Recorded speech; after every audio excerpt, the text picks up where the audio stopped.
It's a Tuesday night. You've just finished a long day, you've eaten dinner, and you tell yourself you're going to watch one episode of that new show everyone is talking about. Just 45 minutes. Then lights out. The episode ends on a massive cliffhanger. The screen fades to black. You reach for the remote to turn off the TV, but then something happens. In the bottom right corner, a tiny window appears. A countdown starts. Next episode starting in 5, 4, 3. You freeze. Your hand is literally hovering over the power button, but your brain is doing a frantic calculation. You need to know if the main character survived that explosion. The music for the next episode starts swelling. Before you've even made a conscious decision, the credits are sucked away into a tiny square, the screen expands, and the next chapter begins. The remote stays on the coffee table. Your sleep schedule for tomorrow is officially ruined. Welcome to the world of post-play. Better known as the autoplay function, it is the single most powerful tool in the arsenal of streaming giants, and it wasn't designed to make your life easier. It was designed to bypass your willpower entirely. To understand why this works, we have to look at the psychology of the default option.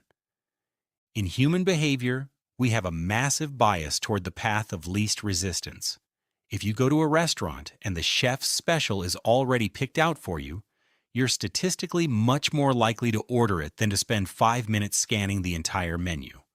We love it when choices are made for us, because making choices is exhausting.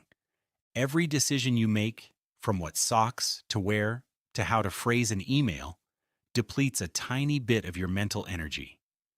Psychologists call this decision fatigue.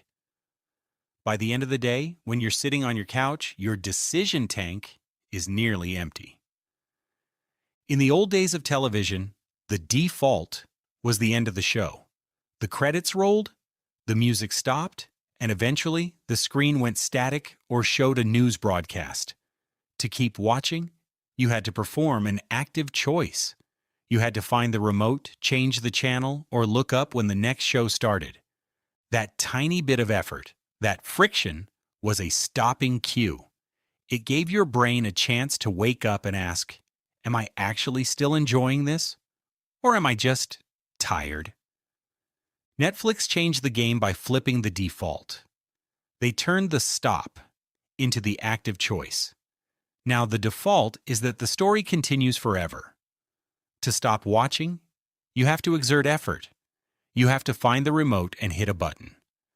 In the state of decision fatigue we're in late at night, doing nothing is the easiest thing in the world. And doing nothing means the show stays on. Think of it like a slide at a playground. A traditional TV show is like a slide with a flat, sandy patch at the bottom. You slide down, you hit the sand, you stop, and you have to stand up and walk back to the ladder if you want to go again.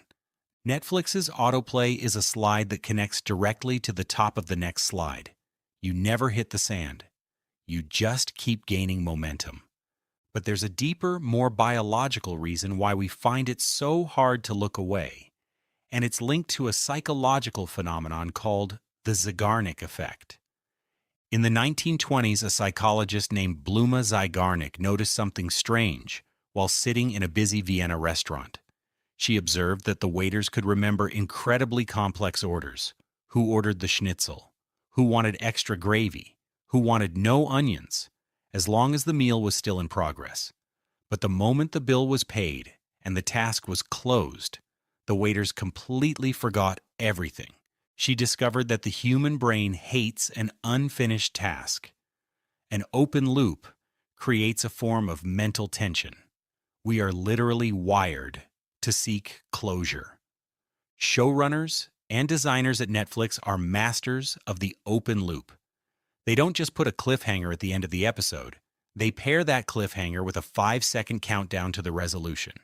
They create the itch, and then they offer the scratch before you even have time to feel how much it tickles. When the next episode timer starts, your brain isn't thinking about how tired you'll be at work tomorrow. It's focused entirely on closing the loop of the story. By the time the loop is closed 10 minutes into the next episode, they've already started opening 3 more. Now let's look at the user experience of this trick because it's a masterpiece of subtle manipulation. Notice how the credits are handled. Credits are the ultimate stopping cue. They are a literal list of the people who finished the work.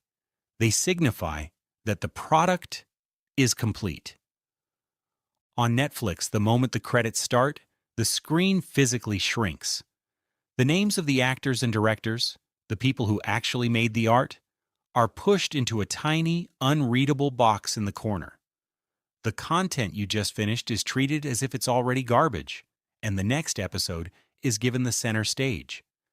This is a design pattern called reduced friction. In most parts of life, reduced friction is great. We want our doors to open easily and our brakes to work smoothly.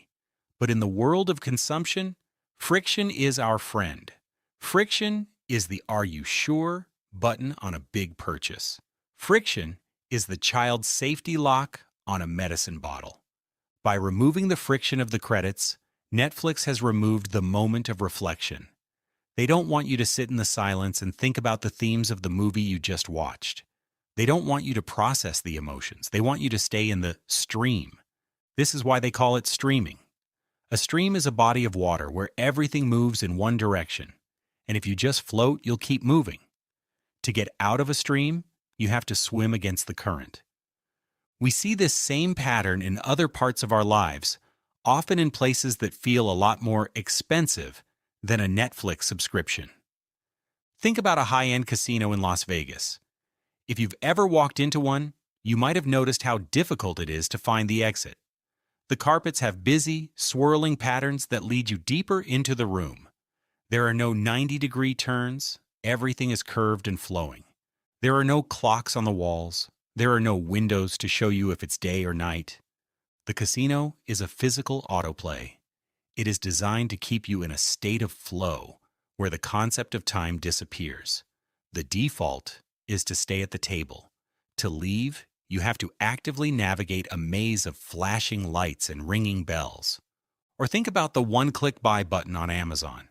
Before that button existed, you had to go to your cart, confirm your address, enter your credit card info, and see the final total, including shipping. Each of those steps was a friction point. Each step gave your brain a chance to say, wait, do I really need a $40 electric milk frother? By removing those steps, by making the next episode of shopping start instantly, Amazon bypassed your impulse control. They turned a financial decision into a reflex. Is autoplay evil? Not necessarily. If you're a parent trying to keep a toddler occupied with 3 episodes of a cartoon while you cook dinner, autoplay is a godsend. It's a tool that serves a specific purpose: continuous entertainment. The problem arises when the tool is used to exploit a biological vulnerability. Netflix's CEO, Reed Hastings, famously once said, "Our biggest competitor is sleep." When a company views a basic human biological necessity like sleep as a competitor that needs to be defeated, the design patterns they use stop being user-friendly and start being user-adversarial. They are no longer designing for your happiness. They are designing for your time on platform. Because the more time you spend on the platform, the more valuable the platform becomes to investors. The trick isn't there to give you a better story. It's there to win a war against your circadian rhythm. Once you see the autoplay trick, you start to see the next episode button everywhere in your life. Social media, the infinite scroll we talked about before, is just autoplay for your thumb. YouTube, the up next sidebar, is a psychological autoplay, showing you a thumbnail that is statistically likely to trigger your curiosity. Gaming. Modern video games use XP bars that are always 90% full. Just like the Netflix countdown, they show you how close you are to the next level, making it almost impossible to turn the console off when you're so close to a reward. The common thread in all these designs is that they treat your attention like a resource to be mined, rather than a gift you are giving. So how do we take the remote back? The first step is realizing that opt-out is not the same as choice. Most services have autoplay turned on by default. They know that 95% of people will never go into the settings to turn it off. They rely on our laziness or our default bias. One of the most powerful things you can do for your mental health and your sleep is to dive into those settings and flip the switch to off. By turning off autoplay, you aren't saying you'll never watch another episode. You're just giving yourself the friction back. You're telling the app, don't decide for me. Let me finish the credits. Let me sit in the dark for a second. And if I want more, I'll tell you. You are reinstalling the stopping cues that the engineers worked so hard to remove. The next time you're watching a show and that little countdown starts, I want you to look at it not as a convenience, but as a challenge. It is a multi-billion-dollar algorithm trying to decide what you do with the next hour of your life. It's trying to close the loop for you. But your life isn't a stream. It's a series of choices. And the most important choice you can make is knowing when the story is over for the night. The screen is about to go dark. The next episode is waiting. Are you going to let it play? Or are you going to be the one who decides when the credits roll?